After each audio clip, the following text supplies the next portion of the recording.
हळद पिवळी पोर कवळी जपून लावा गाली, सावळ्याच्या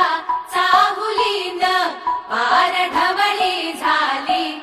हे गजर झाला दारी, साजनाची स्वारी, साजनाची स्वारी आली, लाज गाली आली.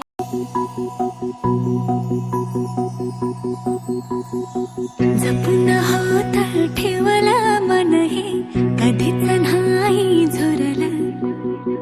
उधळला का समजा